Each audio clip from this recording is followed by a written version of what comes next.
ஓம் சாந்தி. 31/7/2026 சாக்கார முரளி. இன்று சிவ பகவான் கூறுகிறார், இனிமையான குழந்தைகளே, குழந்தைகள் பெரியவர்களான பிறகு நமக்கு சேவை செய்வார்கள் என்ற எதிர்பார்ப்போ ஆசையோ சிவபாபாவிற்கு கிடையாது. அவர் ஒருபோதும் முதியவர் ஆகுவதில்லை. தந்தையோ பலனை எதிர்பாராத சேவாதாரி ஆவார்.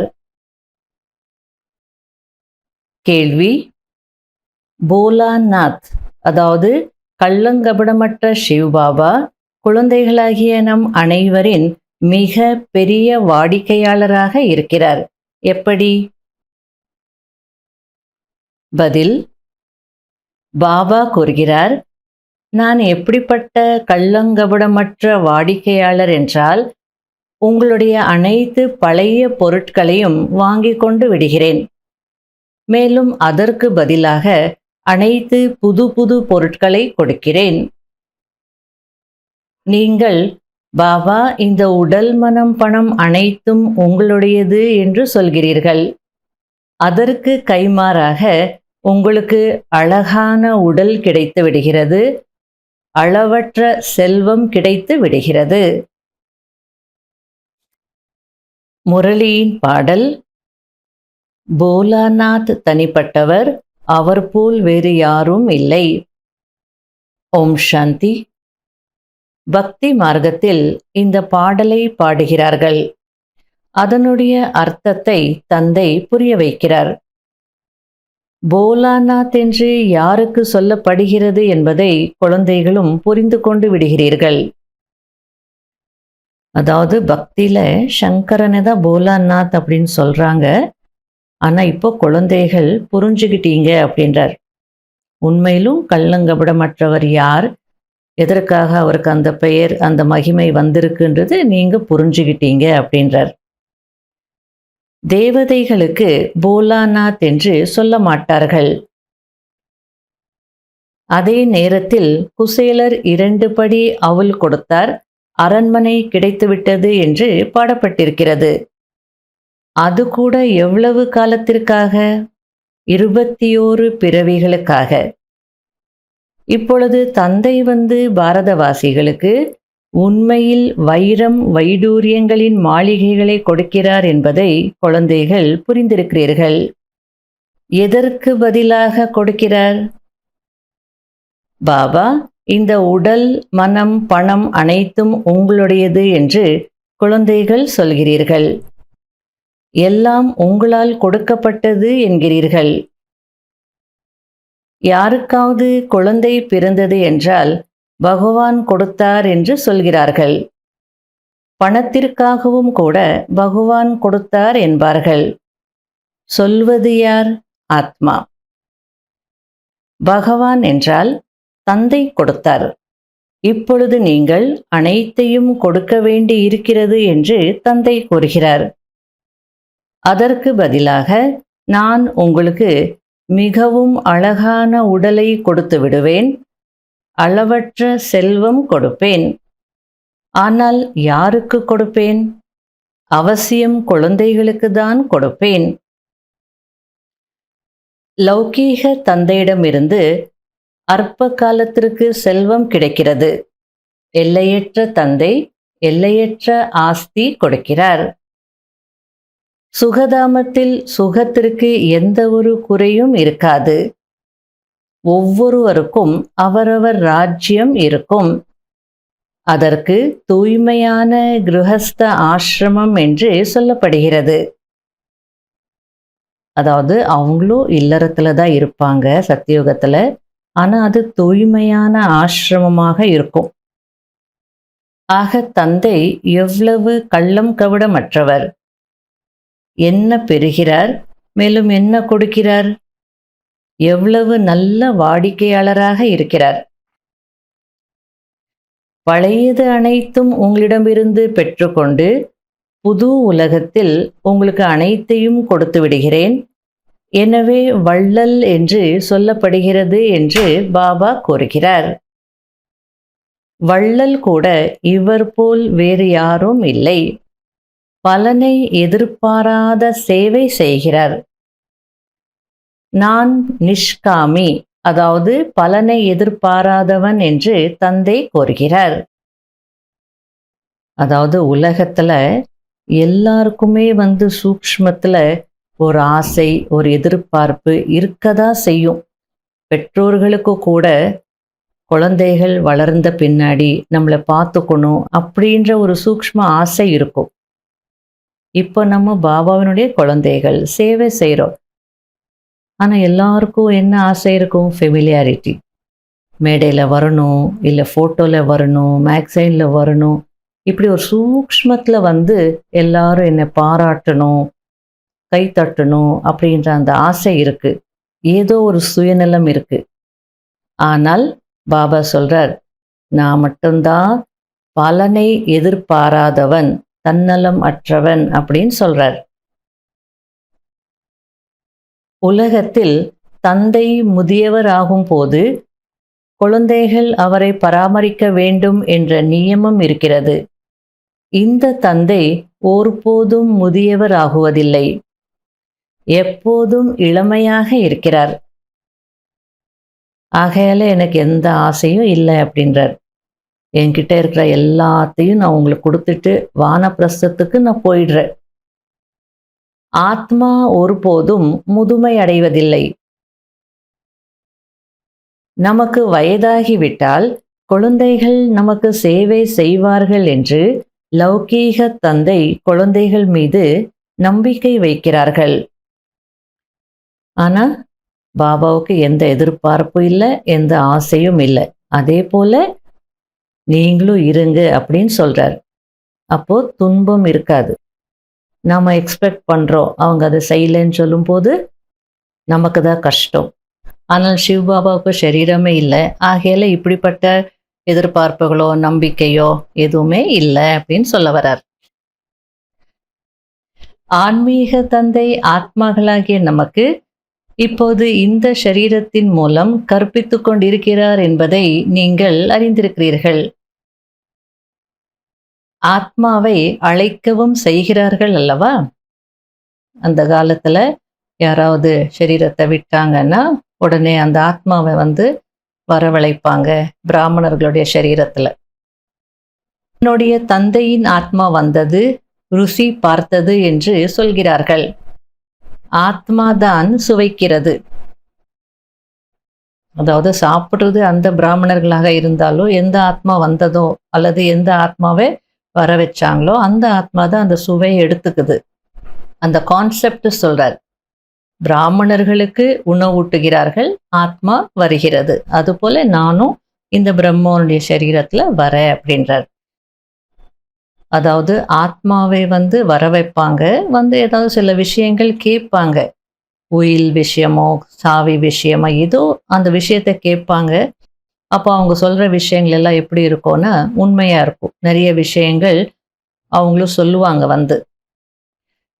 அதனிடம் கேட்கும் போது அவர் சொல்லும் நிறைய விஷயங்கள் உண்மை என்பதும் வெளிப்படுகிறது.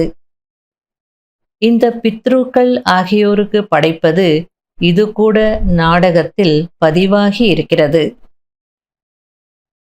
தந்தைக்கு தான் பதித்த பாவனர், லிபரேட்டர் என்று சொல்கிறார்கள். துக்கத்தை நீக்கி சுகம் கொடுக்கக்கூடியவர் என்றும் அவருக்கு தான் சொல்லப்படுகிறது. அவர் நிராகாரமானவர். சிவன் கோவிலுக்கு சென்று பார்த்தீர்கள் என்றால் அங்கு லிங்கம் வைக்கப்பட்டிருக்கிறது. அப்போனா அவசியம் அந்த நிராகாரமானவர் கூட இங்க வந்திருக்கணும். அவசியம் உயிரோட்டமாக நிஜத்தில் இருந்திருக்கிறார். எனவேதான் பூஜை செய்கிறார்கள்.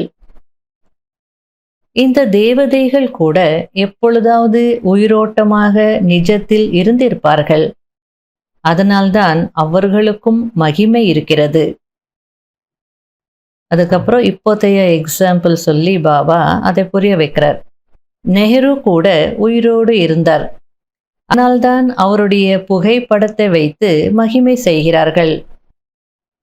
அதாவது சிவன் கோவில்ல சிவலிங்கம் வச்சிருக்காங்க அப்படின்னா அந்த உடலற்ற தந்தையும் வந்திருக்கணும், நிஜத்துல உயிரோட்டமாக வந்திருக்கணும், இருந்திருக்கணும்.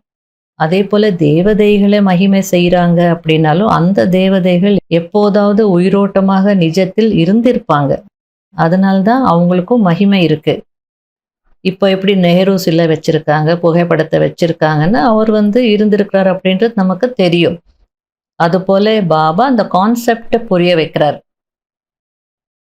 அதாவது யாராவது நல்ல காரியம் செய்துவிட்டு செல்கிறார்கள் என்றால் அவர்களுடைய ஜட சித்திரத்தை உருவாக்கி மகிமை செய்கிறார்கள். மற்றபடி தூய்மையான ஆத்மாக்களை தான் பூஜை செய்கிறார்கள். எந்த ஒரு மனிதனுக்கும் பூஜை செய்ய முடியாது. ஏனென்றால் விகாரத்தின் மூலம் பிறந்தார்கள் அல்லவா? எனவே அவர்களுக்கு பூஜை நடக்க முடியாது. பூஜை தேவதைகளுக்கு தான் நடக்கிறது. அவர்கள் எப்போதும் தூய்மையாக இருக்கிறார்கள். இப்பொழுது இந்த சரீரத்தை விட்டுவிட்டு சொர்க்கத்திற்கு செல்வோம் என்பது உங்கள் புத்தியில் இருக்கிறது. நமக்கு அளவற்ற பொக்கிஷங்கள் கிடைக்கும். தந்தையை நினைவு செய்யவில்லை என்றால் பிறகு மாயை தொல்லைப்படுத்தும். பாபா எங்களுக்கு மாயையின் புயல்கள் நிறைய வருகிறது என்று சொல்கிறார்கள். சரி, தந்தையை மிகவும் அன்பாக நினைவு செய்தீர்கள் என்றால் புயல்கள் பறந்து போய்விடும் என்று தந்தை கூறுகிறார். இப்பொழுது தந்தையுடன் கூடவே நீங்கள் குறிப்பாக பாரதம் மற்றும் பொதுவாக உலகத்திற்கு ஆன்மீக சேவை செய்கிறீர்கள். எனவே தந்தையுடன் கூடவே குழந்தைகளாகிய உங்களுக்கும் பூஜை நடக்கிறது. நல்லது. இனிமையிலும் இனிமையான தேடி கண்டெடுக்கப்பட்ட செல்ல குழந்தைகளுக்கு மாத்பிதா பாப் தாதாவின் அன்பு நினைவுகள் மற்றும் குட் மார்னிங். ஆன்மீக குழந்தைகளுக்கு ஆன்மீக தந்தையின் நமஸ்காரம். கடைபிடிக்க வேண்டிய முக்கியமான சாராம்சம். முதல் பாயிண்ட், மாயையின் புயல்களை விரட்டுவதற்கு தந்தையை மிக மிக அன்பாக நினைவு செய்ய வேண்டும். ஆத்மாவை யோகியினால் உண்மையிலும் உண்மையான தங்கமாக ஆக்க வேண்டும். இரண்டாவது பாயிண்ட், எல்லையற்ற வைராகியமுடையவராகி இந்த பழைய உலகத்தை மறந்துவிட வேண்டும். உலகம் மாறிக்கொண்டிருக்கிறது. புது உலகத்திற்கு செல்ல வேண்டும். எனவே இதிலிருந்து சந்நியாசம் பெற்றுக்கொண்டு விட வேண்டும். வரதானம். ஒவ்வொரு அடியிலும் எச்சரிக்கை வைத்துக்கொண்டே கோடி மடங்கு வருமானம் சேமிக்கக்கூடிய பல கோடி மடங்கு செல்வந்தர் ஆகுங்கள். தந்தை குழந்தைகளை மிகவும் உயர்ந்த ஸ்திதியில், அதாவது மனநிலையில் நிலைத்திருப்பதற்கான எச்சரிக்கை கொடுத்து கொண்டிருக்கிறார். இப்போது துளியளவு கூட தவறு செய்வதற்கான நேரம் இல்லை. அப்படிப்பட்ட நேரம் நடந்துட்டு இருக்கு. எச்சரிக்கையா இருக்கணும். ஒரு சின்ன தவறு கூட நடக்கக்கூடாது. அதற்கான நேரம் இது இல்லை அப்படின்னு சொல்றார். இப்பொழுது ஒவ்வொரு அடியிலும் எச்சரிக்கை வைத்துக்கொண்டே ஒவ்வொரு அடியிலும் கோடி மடங்கு வருமானத்தை சம்பாதித்து பல கோடி மடங்கு செல்வந்தர் ஆகுங்கள். எப்படி பல கோடி மடங்கு பாக்கியசாலி என்ற பெயர் இருக்கிறதோ செயலும் அவ்வாறே இருக்க வேண்டும். ஒரு அடி கூட பல மடங்கு வருமானம் இல்லாமல் இருக்கக்கூடாது. எனவே மிகவும் யோசித்து புரிந்து கொண்டு ஸ்ரீமத் படி ஒவ்வொரு அடியையும் எடுத்து வையுங்கள். ஸ்ரீமத்தில் மனதின் வழியை கலப்படம் செய்யாதீர்கள். ஸ்லோகன். மனதை கட்டளைப்படி நடத்துங்கள். அப்போது மன்மனாபவ என்ற ஸ்திதி தானாகவே இருக்கும். அவ்யக்த சமிகை. நினைவை சக்திசாலியாக ஆக்குவதற்கு விஸ்தாரத்தில் சென்றாலும் சாரத்தில் இருக்கும் மனநிலையின் பயிற்சி குறைந்துவிடக் கூடாது. அதாவது எல்லாருக்குமே நிறைய விஸ்தாரம் செய்ய வேண்டிய விஷயங்கள் இருக்கு. குடும்பத்தில் இருக்கிறவங்க அப்படின்னா அந்த குடும்ப விஷயங்கள் இருக்கு. சரண்டராக இருக்காங்கன்னா அவங்களுக்கும் சேவையின் பொருட்டு மனிதர்களுடைய தொடர்பில் வர வேண்டி இருக்கு, விஸ்தாரத்தில் செல்ல வேண்டி இருக்கும். ஆகையால பாபா இதெல்லாம் இருந்தாலும் நீங்கள் உங்களுடைய நினைவை சக்திசாலியாக ஆக்கணும்னு நினச்சிங்கன்னா விஸ்தாரத்தில் நீங்கள் போனாலும் சாரத்தில் இருக்கக்கூடிய அந்த மனநிலையின் பயிற்சி குறைச்சிடக்கூடாது. அப்படின்னா விஸ்தாரத்துக்கு போனாலும் திரும்ப வந்துடணும். பேக் டு த ரூட்ஸ் அப்படின்வாங்க இல்லையா, அந்த சாராம்சத்துக்கு வந்துடணும். விஸ்தாரத்தில் தந்தையை மறந்துவிடக் கூடாது. சாப்பிடுங்கள், அருந்துங்கள், சேவை செய்யுங்கள், ஆனால் விடுபட்ட தன்மை இருக்க வேண்டும் என்பதை மறந்துவிடாதீர்கள். சாதனை என்றால் சக்திசாலியான நினைவு, நிரந்தரமாக தந்தையுடன் உள்ளத்தின் சம்பந்தம். யோகாவில் அமர்வதை மட்டுமே சாதனை என்று சொல்லப்படுவதில்லை. ஆனால் எப்படி ஷரீரத்தினால் அமர்கிறீர்கள் அதுபோல் உள்ளம் அமர வேண்டும். மனம் புத்தி ஒரு தந்தையின் பக்கம் தந்தையுடன் அமர்ந்துவிட வேண்டும். இப்படிப்பட்ட ஒருமுக தன்மையை தான் ஜுவாலையை வெளிப்படுத்தும். அதனால தபஸ்யா அல்லது சாதனை அப்படின்னா என்னன்னு புரிஞ்சுக்கிட்டு நிரந்தரமாக அந்த நினைவில் இருக்கணும். உள்ளத்தின் சம்பந்தம் இருந்துகிட்டே இருக்கணும். அதுதான் சாதனை.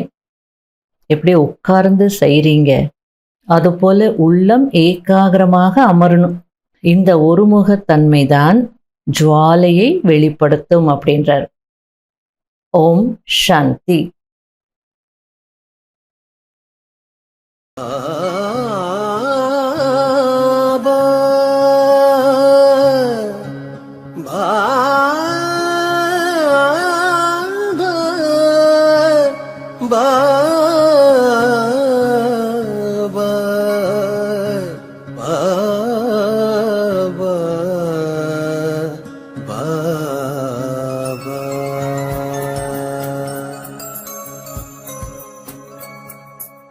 சுடர்விடும் ஜோதியிலே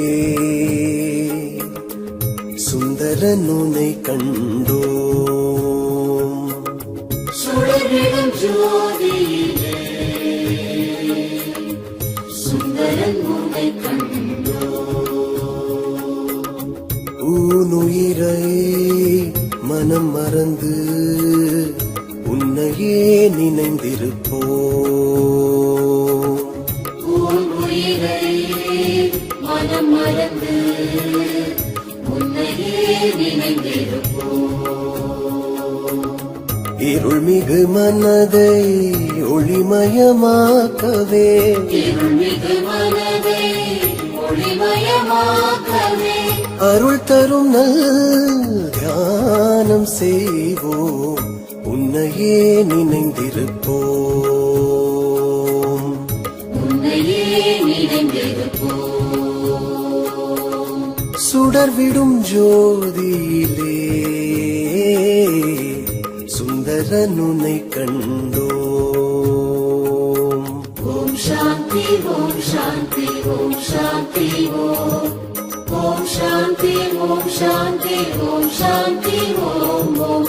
ஓம் சாந்தி ஓம் சாந்தி ஓம் சாந்தி ஓம். ஓம் சாந்தி ஓம் சாந்தி ஓம் சாந்தி ஓம்.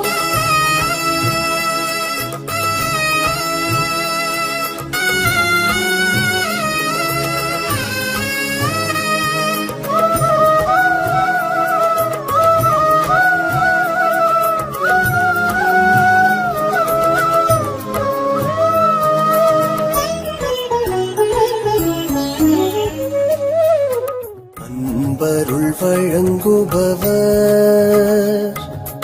ஒப்பில்லாத ஒளியவர், அண்ட சகாசரமாய் உருவான சித்தத்திலே சிவனின் திருவருள் நிறையவே சித்தத்திலே சிவனின் திருவருள் நிறையவே ஞானத்தை அடையும் தத்துவம் காண்போமே தத்துவம் காண்போமே சுடர்விடும் ஜோதியிலே சுந்தரனுனை கண்டோம் சுடர்விடும் ஜோதியிலே சுந்தரன் உன்னை ஊனுயிரை மனம் மறந்து உன்னையே நினைந்திருப்போம் உன் உயிரை மனம் மறந்து உன்னையே நினைந்திருப்போம் இருள்மிகு மனதை ஒளிமயமாக்கவே இருள்மிகு மனதை ஒளிமயமாக்கவே அருள் தரும் நல் தியானம் செய்வோம் உன்னையே நினைந்திருப்போம் உன்னையே நினைந்திருப்போம் சுடர்விடும் ஜோதியிலே சுந்தரனுனை கண்டோம் ஓம் சாந்தி ஓம் சாந்தி ஓம் சாந்தி ஓம் ஓம் சாந்தி ஓம் சாந்தி ஓம் சாந்தி ஓம் ஓம் ஓம் சாந்தி ஓம் சாந்தி ஓம் சாந்தி ஓம் ஓம் சாந்தி ஓம் சாந்தி ஓம் சாந்தி ஓம்